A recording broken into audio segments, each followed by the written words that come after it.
Harshita Deswani from HR Institute of Studies. Today, we will be continuing chapter number 3 of OC for Standard 11 student. The name of the chapter is Business Services Part 2.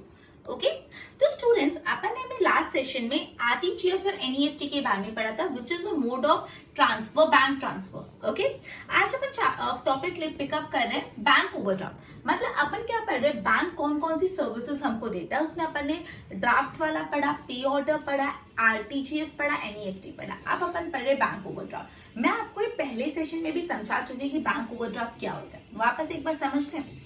जो current account holders होते हैं, current account किसका होता है, usually businessman का होता है जो डे टू डे ट्रांजेक्शन करे, पैसा आया गया पैसा. जो लोग बिजनेस करते हैं ना वो करंट अकाउंट होल्ड करते हैं. तो आपकी करंट अकाउंट में जितना बैलेंस है, फॉर एग्जांपल 10,000 और आपने विड्रॉ कर लिया 15,000, तो जो 5,000 आपने एक्स्ट्रा विड्रॉ कर लेना वो आपका होता है लोन के फॉर्म में. That is overdraft. ओवर मतलब ज्यादा निकाल दिया, ओवरड्राफ्ट. ठीक है. अभी जो एक्स्ट्रा अमाउंट होती है उस पर ऑब्वियसली इंटरेस्ट भी पे करना पड़ता है. ठीक है. तो ये बेसिक स्ट्रक्चर जब भी ओवरड्राफ्ट वर्ड है तो आपको एक बात ये ध्यान आनी चाहिए कि हमेशा करंट अकाउंट में जितना बैलेंस होता है उससे ज्यादा पैसे निकाल के उसको ओवरड्राफ्ट बोलते हैं. जितना ज्यादा निकाला वो ओवरड्राफ्ट है. ठीक है. अब इसको पढ़ते हो. देखो, a businessman who is holding a current account with the bank when the facility to withdraw more money than the credit balance of his account is security given, then it is called bank overdraft. मतलब in short simple, जब एक businessman का current account है और bank उसको ऐसी facility दे दी कि आपके करंट अकाउंट में जितना बैलेंस है उससे आप ज्यादा विड्रॉ कर सकते हो, वो फैसिलिटी को बोला जाता है ओवरड्राफ्ट. Is it clear? अच्छा, बिजनेसमैन में get overdraft on the self guarantee और सिक्योरिटी और as a guarantee of other. ये जो ओवरड्राफ्ट होता है उसमें सेल्फ गारंटी पे भी मिल जाता है, खुद की गारंटी दे दो चलेगा, या किसी और की गारंटी दो, या कोई सिक्योरिटी रखो. मतलब कोई भी, खुद की सेल्फ गारंटी भी पे मिल जाता है, किसी और की गारंटी या तो कोई सिक्योरिटी रखनी पड़ती है. अब ऑब्वियसली ये जो ओवरड्राफ्ट अमाउंट है उस पर इंटरेस्ट चार्ज होता है. The interest has to be paid only on the overdraft amount to the maximum amount, though the maximum amount sanction for the overdraft may be more. अब से for example आपका 10,000 रुपए account में, मैंने बोला आप मैक्सिमम 20,000 निकाल सकते हो. मतलब ओवरड्राफ्ट अमाउंट मैंने कितनी बोली आपको, 10,000 और बोली इन शॉर्ट, लेकिन आपने निकाले 15,000. देखो, अगर आपके अकाउंट में, चलो वापस एग्जाम्पल, आपके अकाउंट में 10,000 पड़े और आपकी ओवरड्राफ्ट, ये बहुत छोटा अमाउंट बता रही फॉर पर्पस ऑफ अंडरस्टैंडिंग, और आपको मैंने लिमिट दी कि आपकी ओवरड्राफ्ट की लिमिट है 15,000 की. मतलब मैक्सिमम आप 15,000 ओवरड्राफ्ट कर सकते हो, इससे ज्यादा आप ओवरड्राफ्ट नहीं कर सकते. ठीक है. सो आपने पैसे निकाले 12,000.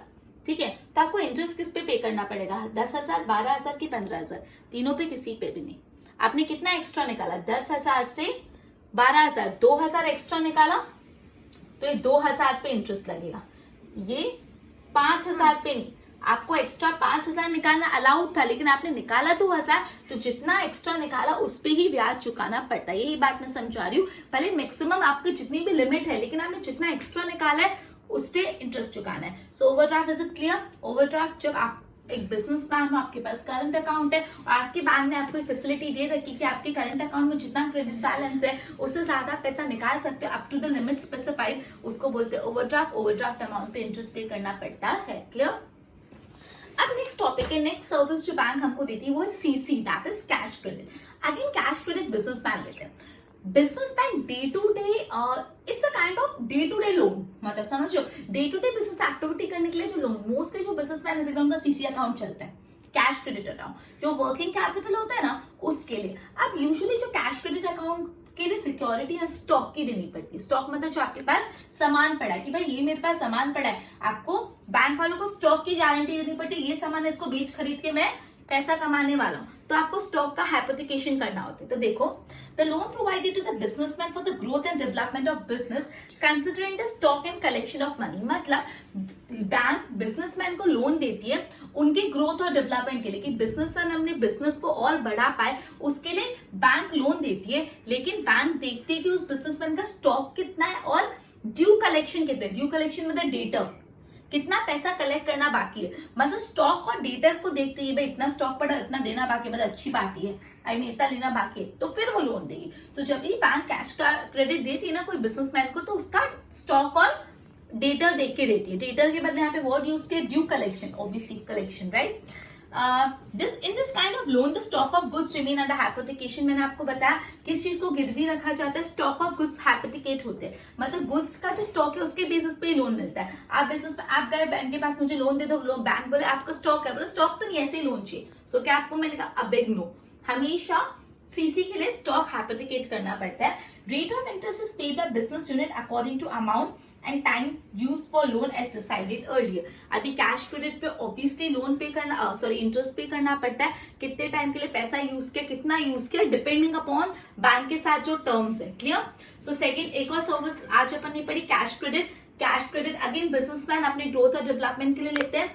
बैंक हमेशा कैश क्रेडिट देने से पहले स्टॉक और डेटर्स को ध्यान रखती है, स्टॉक को हाइपोथिकेशन रखना पड़ता है और उस पर इंटरेस्ट भी पे करना पड़ता है। Clear?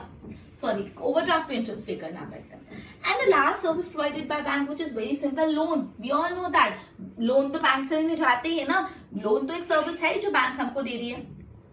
So the main function of bank is to receive deposit and to provide loan। पता अपने प्राइमरी फंक्शन ऑफ बैंक पढ़े, उसमें यही तो था प्राइमरी फंक्शन में, to accept deposit and to lend money। ठीक है? The bank receive deposit at a lower rate of interest and provide loan at a higher rate of interest। मैंने आपको बताया कि बैंक जो डिपॉजिट एक्सेप्ट करती है उस पर कम ब्याज देती है और जो बैंक लोन देती है उस पर ज्यादा ब्याज लेती है, इंटरेस्ट ज्यादा लेती है। तो ये जो डिफरेंस होता है उसको ही तो प्रॉफिट बोलते हैं। इफ यू गाइस रिमेंबर, मैंने आपको एग्जांपल के थ्रू भी समझाया था, right? Okay. The bank provide loan to the client, businessman। The bank provide loan to customer for different requirement। जैसे घर खरीदने के लिए लोन देते हैं, हाउसिंग लोन। अपन को पता है people buy a house by taking loan from the bank। Furniture bye करने के लिए, हाउस के रिनोवेशन के लिए, गाड़ी खरीदने के लिए कार लोन, कितनी कार लोन चलती है, राइट?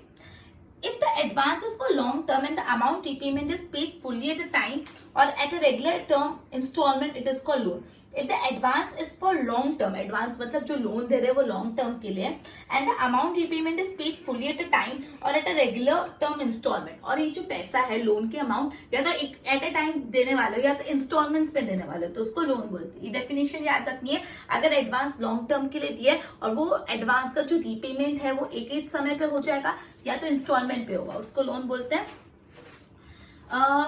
बैंक को भी श्योरिटी होनी चाहिए ना, इसलिए बैंक है ना यूजुअली कोई इनमूवेबल प्रॉपर्टी क्लाइंट की मॉर्गेज रखता है, घर या कोई इनमूवेबल प्रॉपर्टी को मॉर्गेज रखता है। Such loan is repaid according to terms, ठीक है, ऑफ सैंक्शनिंग लोन। ठीक है, तो लोन आपको समझ आया। बैंक का यही तो काम है, पैसा लेके ब्याज पे चढ़ाना, और ये जो पैसा लेते हैं वो कम रेट ऑफ इंटरेस्ट में लेते हैं और देते ज्यादा रेट ऑफ इंटरेस्ट में, और ये डिफरेंस को प्रॉफिट बोलते हैं। ठीक है?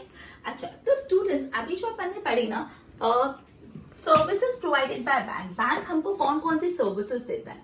Services provided by bank. तो पहला अपन ने पता पढ़ा था बैंक ड्राफ्ट इश्यू करता है, यही था ना पहले या कोई और था? Just give me a minute, मैं एक बार चेक कर लेती हूं। हाँ, ड्राफ्ट सबसे पहली सर्विस बैंक देता है to issue draft. Draft demand draft क्या होता है? कहते हैं ना एक चेक होता है जो एक बैंक दूसरे बैंक को इश्यू करता है कि उस इंसान को पेमेंट कर देना। उसके बाद पे ऑर्डर। पे ऑर्डर क्या था? ये डिमांड ड्राफ्ट जैसा ही होता है लेकिन ये सेम सिटी में इन कैश होता है। तीसरी सर्विस थी आरटीजीएस, क्या था फुल फॉर्म याद है? Real time gross settlement. Very good students. NEFT, ठीक है, NEFT national electronic fund transfer, right? उसके बाद इसमें मैंने दोनों में आपको आईएफएससी कोड भी बोला था, ये ध्यान रखना। 8 डिजिट कोड होता है alpha numerical, sorry 11 digit code होता है alpha numerical. Fifth one was OD, bank OD, overdraft, ज्यादा पैसा विड्रॉ कर लिया। And sixth one CC, that is cash credit. And seventh one was loan.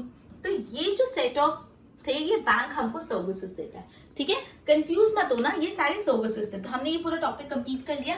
देखो ये चैप्टर कैसा था? ये चैप्टर में पहले आपको बैंक का इंट्रोडक्शन था, फिर बैंक के 2 फंक्शंस थे, प्राइमरी फंक्शंस और सब्सिडरी फंक्शन, फिर बैंक के अकाउंट कौन से है वो, और फिर सर्विसेज। और अब लास्ट टॉपिक है ई बैंकिंग। ई मतलब इलेक्ट्रॉनिक, ई मतलब इलेक्ट्रॉनिक बैंकिंग। तो जो लास्ट टॉपिक है अपने चैप्टर का वो है, just give me a minute, e banking. Okay, e banking that is electronic banking. आजकल सब इलेक्ट्रॉनिक हो रहा है, so e banking is electronic banking. In this kind of banking transaction are done with the help of electronic media instead of physical। मतलब in short आपको bank में जाने का नहीं, पैसे डिपॉजिट करने सॉरी पैसे मतलब विड्रॉ करने, या अगर आपको देखना है आपके अकाउंट में कितना बैलेंस है तो पहले तो पासबुक लेके जाना पड़ता था, पासबुक प्रिंटिंग। आजकल सब ऑनलाइन, एक अकाउंट से दूसरे अकाउंट ऑनलाइन, ई बैंकिंग, नेट बैंकिंग चलता है आजकल, ठीक है। अब बोला ये जो बैंकिंग प्रोसेस है ना, ई बैंकिंग, वो 3 तरह से, कोई भी चीज झट से तो नहीं हो जाती, एक प्रोसेस होता है कि पहले ऐसा हुआ फिर ऐसा हुआ। सो वैसे ये ई बैंकिंग को डेवलप करने के लिए एक प्रोसेस था। सबसे पहले ट्रेडिशनल प्रोसेस,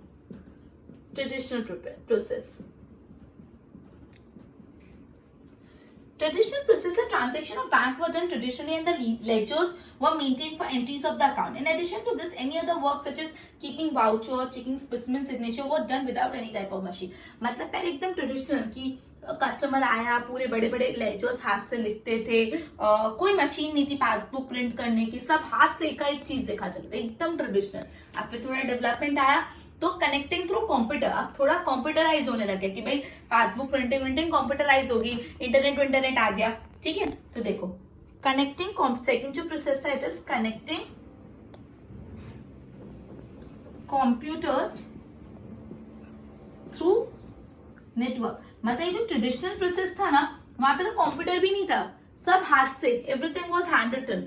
फिर कंप्यूटर्स केम इनटू पिक्चर। देखो in the traditional process of banking, all computer line in the same branch were connected through network. One of these computer among all the computer जिसको हम server computer बोलते हैं, मतलब एक branch है, suppose यहाँ पे 10 कंप्यूटर है और 10 कंप्यूटर एक मेन कंप्यूटर से कनेक्टेड होते हैं और वो मेन कंप्यूटर को बोलते हैं सर्वर। आपके स्कूल लैब में भी ऐसा होता है, आपको पता है ना, स्कूल लैब में भी ये सेम चीज होती होगी। कोई ड्राइव खोलनी है तो वो ड्राइव सब जगह खुलती है कि सपोज मैम ने बोला ई ड्राइव खोलो तो हर जगह वो ई ड्राइव में सेम डेटा होगा कि आप आपके कंप्यूटर में भी वही फोल्डर देखेंगे, बाजू वाले में भी। क्यों? बिकॉज सारे कंप्यूटर मेन कंप्यूटर से कनेक्टेड है और मेन कंप्यूटर को बोलते हैं सर्वर। वरना अगर ये नहीं हो तो क्या हो, मैंने यहाँ पे आज काम किया और किसी और को एक्सेस करना है, चौथे कंप्यूटर में बैठा तो वो तो उसको लेके जाओ, कैसे होगा? तो कनेक्टेड, यहाँ पे भी सेम वर्क है, ठीक है। तो आप कॉमन ड्राइव पे काम कर सकते हो, तो इसको बोलते हैं सर्वर से सारे कंप्यूटर्स को कनेक्ट करना। फिर ये वाला जमाना आया, in this way connecting all the computer, इससे बैंकिंग इजी और स्पीडी हो गया। अब आया है भाई इंटरनेट। इंटरनेट पिक्चर में आ गया तो सारी problem solve. Internet the most powerful tool of the modern age, right? Internet. So bank computer को connected to internet, as a result which banking, अब फिर क्या हुआ, बैंक कंप्यूटर को इंटरनेट से कनेक्ट करते तो पूरा banking process became very simple. तो पूरा ये जो बैंकिंग प्रोसेस है ना, 3 तरीकों से इवॉल्व हुआ है। पहले ट्रेडिशनल प्रोसेस फॉलो किया जाता था, फिर कंप्यूटर्स को नेटवर्क से कनेक्ट किया और अब internet, right? Okay, and next topic is internet, core banking or mobile banking. Just give me a minute. Okay, bank transactions are done through internet. For this kind of system, bank has also set up a arrangement like e-corner, e-gallery. In this kind of transaction, the bank provides unique code to the customer. In this type of transactions are done in 2 ways. 2 type के transaction होते हैं, financial transaction और non financial transaction. Here, financial transaction, here bank account holder transfer money from his account to another account. This transaction is called financial transaction. देखो, financial transaction वो transaction होते हैं जहाँ पे अपने अकाउंट से बैंक अकाउंट होल्डर दूसरे के अकाउंट में पैसा ट्रांसफर कर रहा है, जैसे टैक्स पे करना, इलेक्ट्रिसिटी बिल पे करना, टेलीफोन पे करना, कोई भी पेमेंट, मतलब इन शॉर्ट पैसा जा रहा है, तो फाइनेंशियल ट्रांजेक्शंस हो गए। नॉन फाइनेंशियल ट्रांजेक्शन में क्या होता है, in this type of transaction financial transaction is not included but account holder does the transaction. जैसे अगर मुझे अकाउंट स्टेटमेंट चाहिए तो वो दे सकते हैं, चेकबुक मेरे को चाहिए तो मेरे को बैंक में जाके चेकबुक की रिक्वेस्ट नहीं करनी, डायरेक्ट चेकबुक की रिक्वेस्ट कर लो। अगर मुझे मेरे एटीएम कार्ड का पिन चेंज करना है तो डायरेक्टली कर लो। स्टॉप पेमेंट रोकना है, ये सारी चीजें non financial transaction. Students, 2 type के ट्रांजेक्शन है जो इंटरनेट से बहुत इजीली हो सकते हैं, एक होता है फाइनेंशियल ट्रांजेक्शन और एक नॉन फाइनेंशियल। फाइनेंशियल ट्रांजेक्शन में कौन से ट्रांजेक्शन होते हैं, पेमेंट करना, पेमेंट एक्सेप्ट करना, मतलब इन शॉर्ट आपके अकाउंट से पैसा आ रहा है या जा रहा है, उसको बोलते हैं financial transaction. Non financial transaction में आपकी पैसों को कुछ नहीं हो रहा, मतलब जैसे आपको चेकबुक की रिक्वेस्ट करनी है, पासबुक प्रिंटिंग है, आई मीन आपको आपका बैंक स्टेटमेंट चाहिए, ये सारी चीजें आ जाती है, ठीक है। Following function became easy due to the use of internet in bank. अब देखो, कोर बैंकिंग, ई बैंकिंग और मोबाइल बैंकिंग पढ़ेंगे, तीनों बहुत अच्छे से समझ रहे हैं, आपको 3 मार्क में पूछेंगे। Core banking, E banking and mobile banking, 3 topic अपन पढ़ रहे हैं, which is core banking,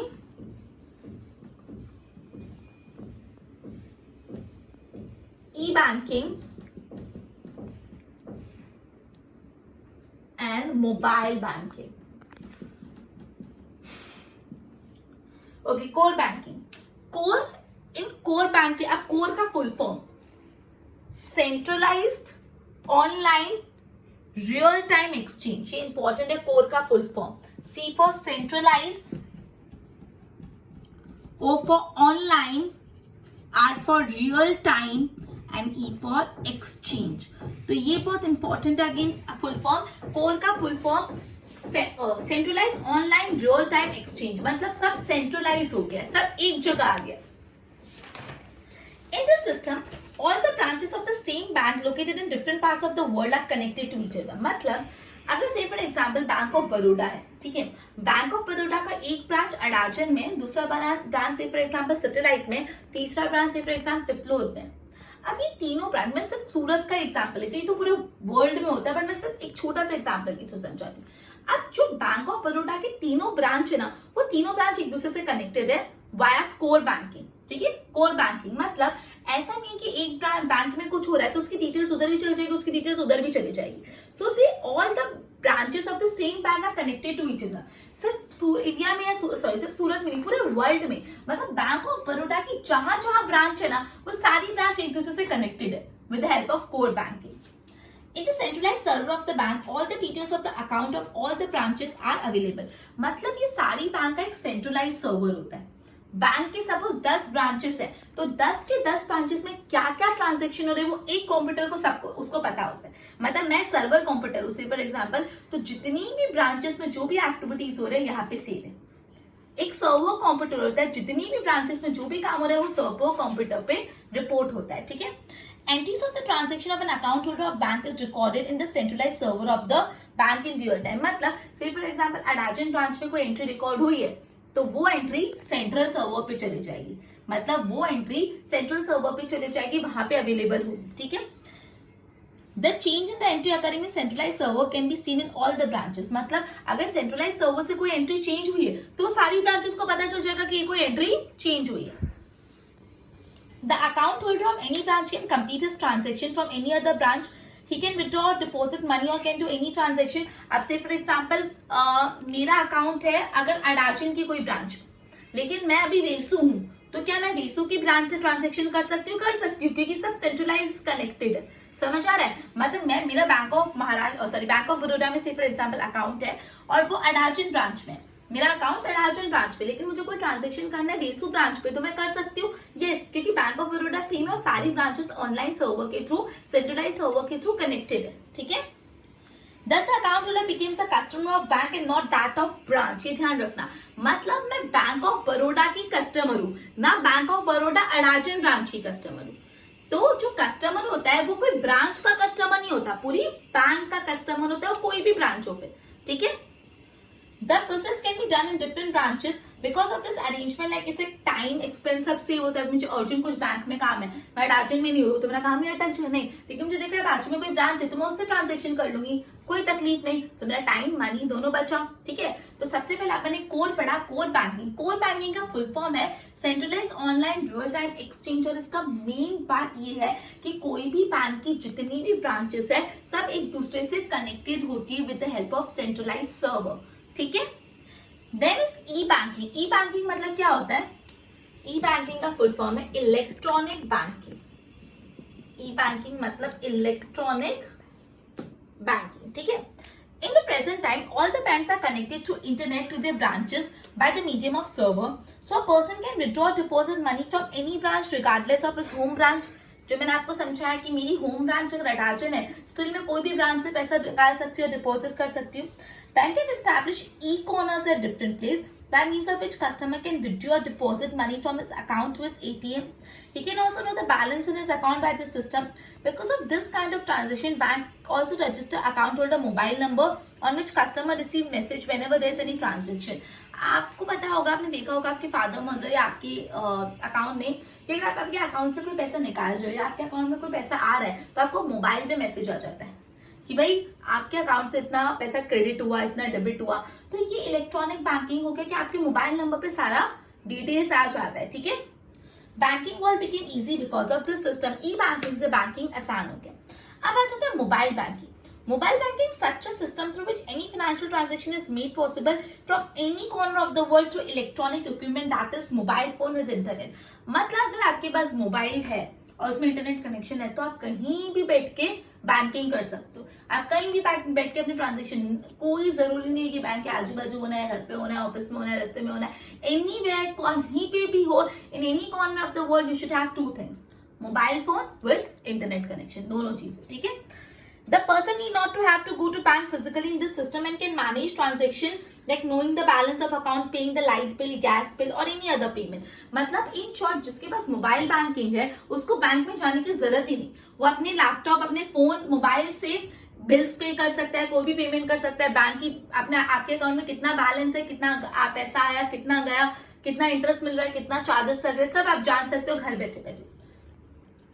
Money can be transferred from one account to another. Customer has to make an application. अब ये हर इंसान के हर अकाउंट होल्डर के पास नहीं, आपको नेट बैंकिंग लेने के लिए आपके बैंक को एक एप्लीकेशन फॉर्म भर के देना पड़ता है।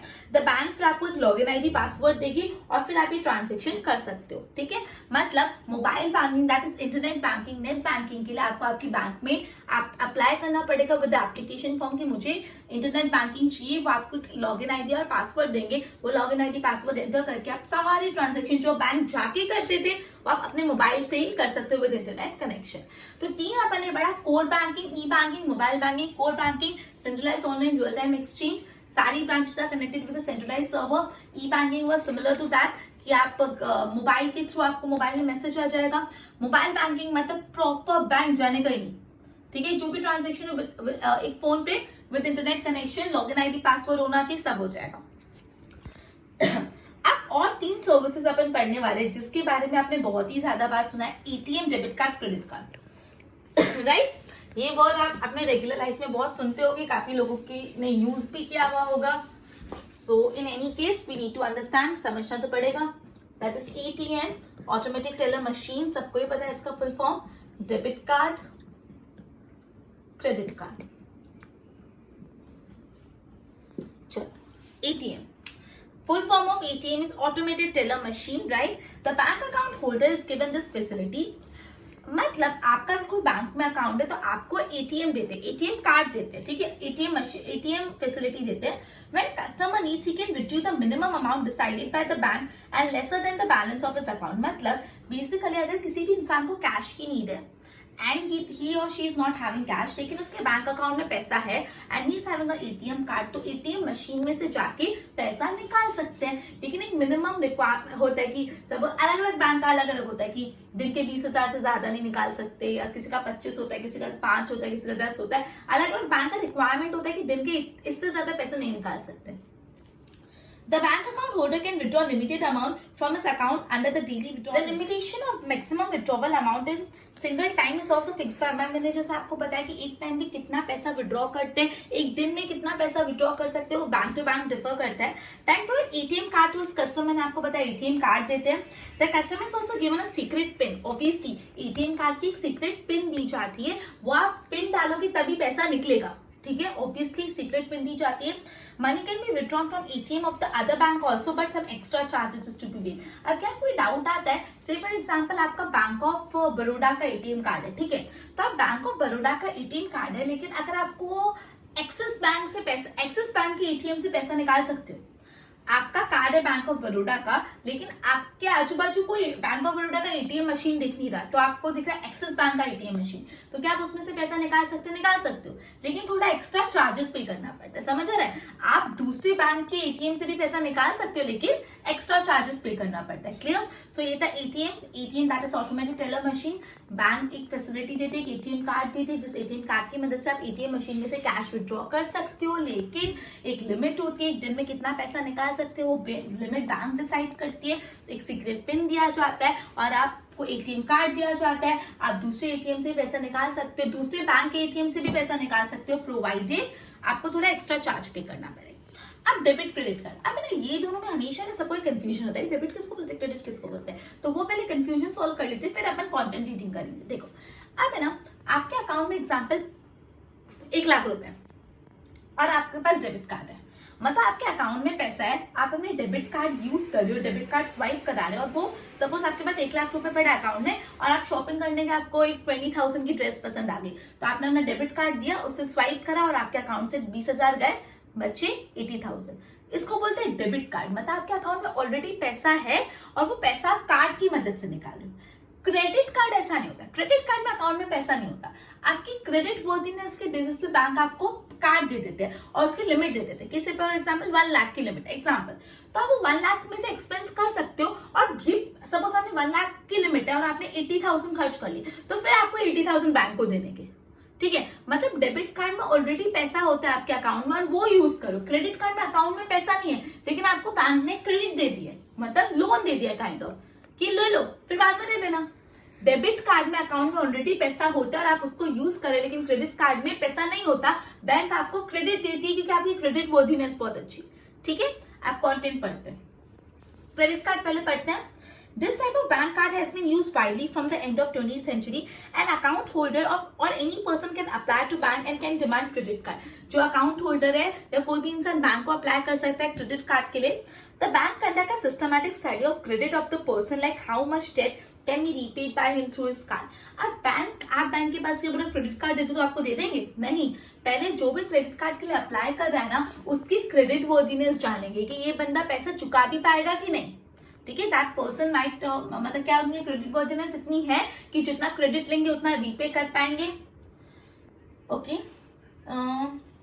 This is determined by the bank on the basis of study. On the basis of study, bank issues a credit card with the predetermined limit. उसके बाद क्या होता है, अगर बैंक को लगता है हाँ ये पर्सन की क्रेडिट वर्दीनेस अच्छा है, तो बैंक क्रेडिट कार्ड देते हैं, लेकिन एक लिमिट के साथ 5 लाख, 6 लाख, 2 लाख, 3 लाख, 50,000 लिमिट देता है, इससे ज्यादा नहीं खर्च कर सकता है, एक लिमिट देता है। Whenever he makes purchase, the amount from his account will be debited and the amount will be credited to the seller account. मतलब जैसे ही कोई पेमेंट करता है तो उसके अकाउंट में पैसा डेबिट हो जाएगा और सेलर के अकाउंट में पैसा क्रेडिट हो जाएगा। सेलर के पास पैसा आ गया और उसके अकाउंट में डेबिट हो गया, इतना बैंक को पे करना है। Balance statement is sent to the card holder at a fix time which he has to settle or repay with the prescribed time. उसके बाद एक टाइम के बाद एक पूरा बैलेंस आता है स्टेटमेंट का कि भाई इधर इधर इधर आपने सपोज 5 लाख रुपए खर्च करे, अरे 5 लाख रुपए दे दो इस टाइम के अंदर, समझ आया।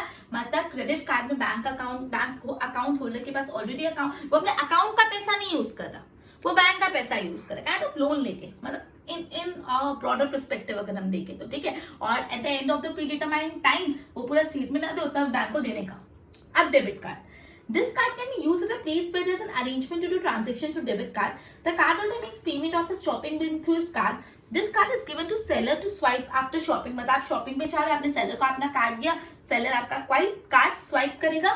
Billing amount is debited to the account of card holder. जितना भी पैसा है उतना वो डेबिट हो जाएगा। मतलब सपोज आपके पास 10,000 रुपए, आपने 2,000 की शॉपिंग की तो 2,000 डेबिट हो गए, निकल गए in short. And the card holder can spend only from the available balance in his account. यही line कि कार्ड होल्डर कितना पैसा खर्च कर सकता है, जितना उसके अकाउंट में पैसा अवेलेबल है, from the available in his account. देखो इन हिज अकाउंट, ऊपर कहीं अकाउंट वर्ड ही नहीं आया, मतलब आई मीन अकाउंट में पैसा ऐसा वर्ड नहीं है। So ATM, debit card, credit card. ATM automated teller machine, credit card और डेबिट कार्ड। क्रेडिट कार्ड और डेबिट कार्ड का फर्क अपन नहीं पड़ा। क्रेडिट कार्ड में पहले से पैसा नहीं होता अकाउंट में, आप खर्चा करो फिर बैंक को दे दो, लेकिन डेबिट कार्ड में आपके पास जितना पैसा है अकाउंट में उसमें से खर्च करो, ठीक है ना। ओके चलो, अब ये चैप्टर अपना कंप्लीट हुआ। अभी चैप्टर को मैंने एक सम अप कर लेती हूँ जिससे आपको क्लियर अंडरस्टैंडिंग हो जाए चैप्टर की। देखो ये चैप्टर में सबसे पहले अपन ने पढ़ा कि मीनिंग ऑफ बैंक, ठीक है, मीनिंग ऑफ बैंक। उसके बाद अपन ने पढ़ा functions of bank. Functions of bank, bank के फंक्शन अगेन 2 टाइप के थे, एक था प्राइमरी फंक्शंस और दूसरे थे subsidiary function. Primary functions again 4 type के थे। सबसे पहला था डिपॉजिट एक्सेप्ट करना, ये रिवाइज करवा रही हूँ स्टूडेंट्स, डिपॉजिट एक्सेप्ट करना। उसके बाद था टू लेंड मनी। अब याद है लेंड मनी में भी 2 टाइप थे, लेंड मनी में भी 2 टाइप थे, through loan and through overdraft या तो सीसी। एंड थर्ड वाज पैसा इन्वेस्ट करना, to invest money, and last one was to do banking transactions, to do interbanking transaction. ठीक है, आप अपने आ जाते हैं सब्सिडरी फंक्शन में. सब्सिडरी फंक्शन सबसे पहला क्या था? To look after the financial transaction of customer. Subsidiary function में क्या था? पहले आपको कस्टमर की फाइनेंशियल ट्रांजेक्शन्स पे ध्यान देना चाहिए, financial transaction of customer. Second था to do transaction of foreign exchange. याद आ रहा है आपको? Foreign exchange. थर्ड जो फंक्शन था सब्सिडरी फंक्शन, वो LC letter of credit issue करना. Fourth TC that is traveller cheque, letter of credit travellers cheque. Six was DD, sorry, fifth was DD, demand draft, right? Sixth was to provide information related to credit of the person, information of credit of person की credit worthiness की information देना. Seventh was underwriter का काम करना, and fourth was ATM, demat account, safe deposit vault, ये सारी services provide करना. Clear? उसके बाद अपने चैप्टर में था टाइप्स ऑफ अकाउंट. ठीक है, फिर अपना नेक्स्ट टॉपिक था टाइप्स ऑफ अकाउंट, जिसमें अपन ने 4 टाइप के अकाउंट पढ़े. पहला पढ़ा अपन ने सेविंग अकाउंट, फिर कौन सा अकाउंट था? करंट अकाउंट, फिर आरडी रिकरिंग डिपॉजिट, उसके बाद FD that is fixed deposit. ये अपना दूसरा पॉइंट.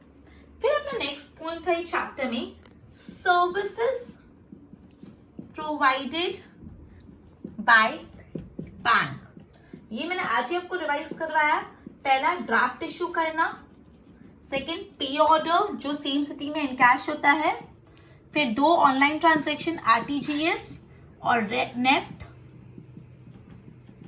उसके बाद overdraft facility, cash credit facility, and last one was loan, provide loan facility. Okay, उसके बाद नेक्स्ट टॉपिक था अपना ई बैंकिंग. ई बैंकिंग में मैंने आपको बताया था ये जो पूरा प्रोसेस है वो 3 तरह से इवॉल्व हुआ है. एक था अपना ट्रेडिशनल सिस्टम, फिर कंप्यूटर कनेक्टेड टू नेटवर्क, याद है, सर्वर कंप्यूटर, एंड तीसरा one was computer connected to internet, तुम्हारा फेवरेट. ठीक है, उसके बाद अपन ने financial transaction, non financial transaction पढ़ा. फिर अपन ने बहुत इंपॉर्टेंट टर्म समझे. कोर बैंकिंग किसको बोलते हैं, ई बैंकिंग किसको बोलते हैं, मोबाइल बैंकिंग किसको बोलते हैं, एंड फिर लास्ट में 3 पढ़ा कि एटीएम क्या होता है, डेबिट कार्ड क्या होता है, क्रेडिट कार्ड क्या होता है. तो ये पूरा चैप्टर का समरी है. इसको अच्छे से नोट कर लेना कि बैंक का मीनिंग, बैंक की primary subsidiary function, 1 set of the question, मतलब ये पूरा एक सेट है. उसके बाद टाइप्स ऑफ अकाउंट और फिर सर्विस प्रोवाइडेड बाय अकाउंट में पूरा ई बैंकिंग. ठीक है, सो आई होप ये चैप्टर कंप्लीट होने के बाद बैंकिंग के रिलेटेड थोड़ी अंडरस्टैंडिंग आपकी इंप्रूव हुई हो. Okay, so with this we would be ending our chapter and also our session. Till then, in next session we will be starting with our next chapter. Till then, goodbye.